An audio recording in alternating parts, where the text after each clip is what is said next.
लोकसभा चुनाव की तैयारियां शुरू हो गई है। सत्ता पक्ष और विपक्ष में वार पलटवार का दौर चल रहा है। मोदी सरकार के सामने सबसे बड़ा जो सवाल है वो ये कि जो किसानों में, नौजवानों में नाराज़गी उभरी है उसको कैसे साधे, सवर्णों को कैसे साधे। मैं आपको बताऊंगा कि मोदी सरकार ने वो कौन से मोदी सरकार के 4 दांव हैं जो विपक्ष को एकदम चित्त कर देगा और बाजी पलट करके रख देगा।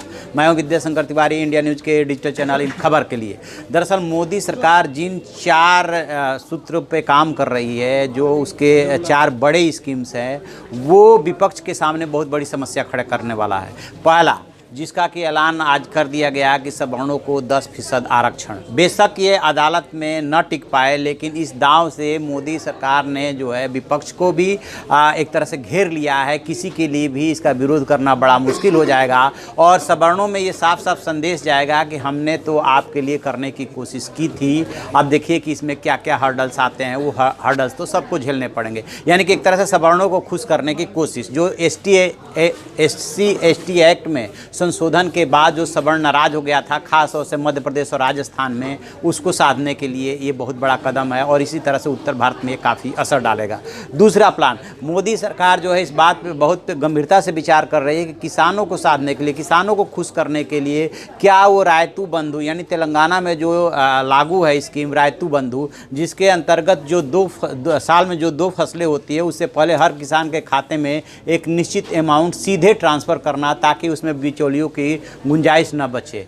ये इसी का दूसरा जो पार्ट है किसानों के लिए, वो है कि क्या एक निश्चित रकम, यानी कि 1 लाख 2 लाख, उसमें वो कुछ बैरियर लगा सकती है, किसानों को कर्ज ब्याज मुक्त जो है कर्ज दिया जाए, ताकि किसानों को ये राहत मिले कि उनको ब्याज ना चुकाना पड़े। तो रायतू बंधु और ब्याज मुक्त जो है कर्ज देने की योजना पे फिलहाल मोदी सरकार काम कर रही है। बस उसके सामने एक ही दिक्कत आ रही है कि वो किसानों का जो लैंड रिकॉर्ड है वो जब तक दुरुस्त नहीं होगा तब तक उसको इसे लागू करने में दिक्कत आएगी। तीसरी चीज़, इस देश में यदि विपक्ष जो सवाल उठा रहा है उसमें सबसे बड़ा सवाल यह है कि प्रधानमंत्री नरेंद्र मोदी ने 2014 के इलेक्शन के दौरान 2 करोड़ युवाओं को पर ईयर जो है नौकरी देने का वायदा किया था। उस वायदे पे कहीं ना कहीं ये सरकार खरी नहीं उतरी है, लिहाजा उनके लिए क्या किया जाए। तो उसके लिए ये विचार चल रहा है, ये यूनिवर्सल होगा कि यूनिवर्सल जो UBI है, यूनिवर्सल बेसिक इनकम स्कीम, जो कि फिनलैंड समेत कई देशों में लागू है, उसको किस तरह से लागू किया जाए ताकि जो भी नौजवान है, चाहे वो जिस भी वर्ग से हो और जिसके एक निर्धारित आय उस परिवार की न हो, मतलब उसके क्राइटेरिया होगा कि कौन उसके तहत कवर होंगे, चाहे वो असंगठित क्षेत्र के लोग हों, चाहे संगठित क्षेत्र के लोग हों, जो बेरोजगार हों, उनको UBI में कवर किया जाएगा। उनके खाते में एक निश्चित रकम प्रति माह ट्रांसफ़र की जाएगी, यानी कि एक तरह से बेरोजगारी भत्ता।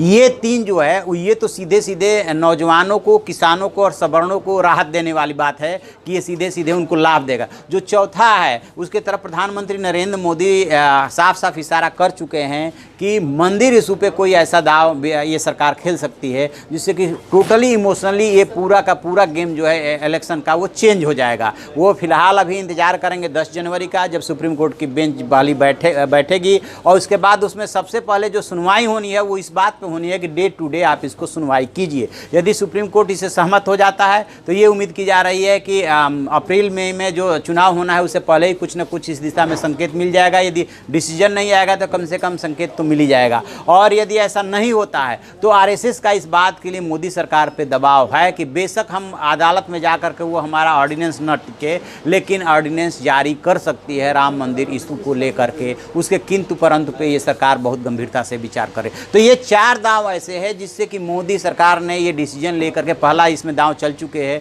वो विपक्ष की पूरी बाजी को पलटने के फिराक में है और पूरा चुनावी माहौल चेंज करने के लिए लगा हुआ है। तो आप ऐसी खबरों के लिए देखते रहिए हमारा डिजिटल चैनल इन खबर और उसे सब्सक्राइब कीजिए।